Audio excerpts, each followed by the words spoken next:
I'd like to ask you, though, in the case of a person who, unfortunately, is a little bit miserly, doesn't really want to pay the zakat, therefore, what advice would you give to that particular person? That person is very well off, but due to miserliness, they decide to forego the zakat. What's your advice to that person? There are various verses in the Quran and several ahadith which you can narrate to these people who are miser and don't want to give zakat in order to encourage them to give zakat.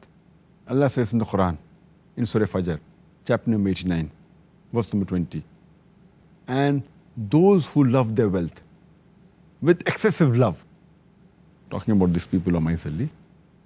Further, Allah says in the Quran, in Surah Adiyat, chapter number 100, verse number 8, that and he is violently in love with the wealth. You know, those people talking about those who love wealth so much and are dying for the wealth. So Allah is giving a warning to these people. Allah says in Surah Taghabun, chapter number 64, verse number 15, that your wealth and your children are a trial for you, are a test for you. Allah is telling all these things that you love so much are a test, are a trial for you.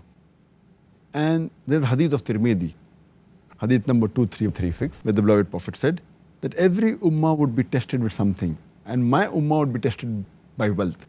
Wealth is the test for my ummah.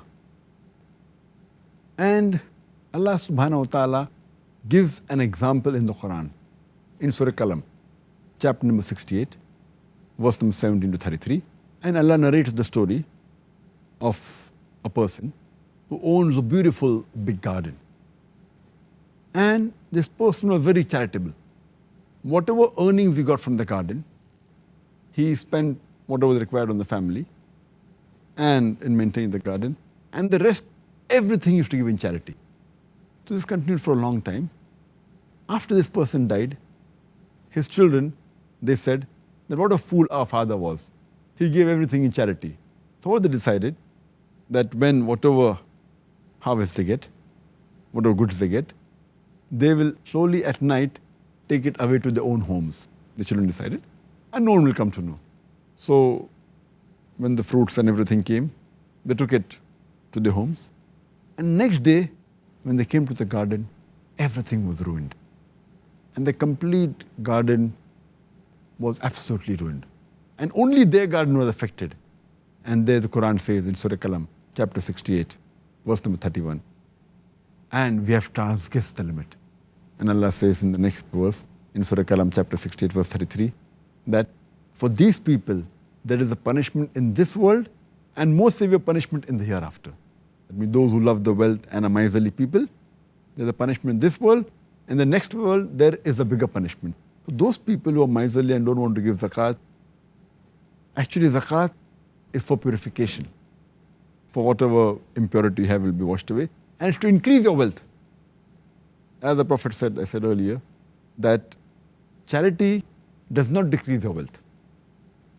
And Allah says in the Quran, in Surah Al-Layl, chapter number 92, verse number 8 to 11, that those people who are miser and who think that they are self-sufficient, Allah subhanahu wa ta'ala makes their path of miserness smooth for them.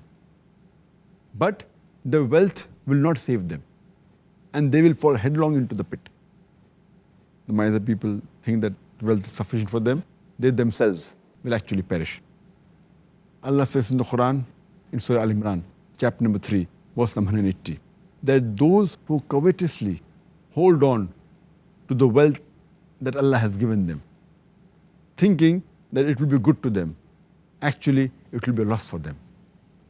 And on the day of resurrection, on the day of judgment, their wealth will be wound around their neck and it will be a loss for them. So a person should be reminded that zakat is to increase his wealth. And zakat is given to decrease the love for wealth.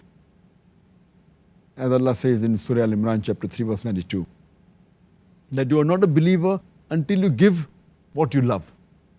So zakat is to decrease your love for wealth and increase the brotherhood amongst the Muslims and purify your wealth and increase your wealth.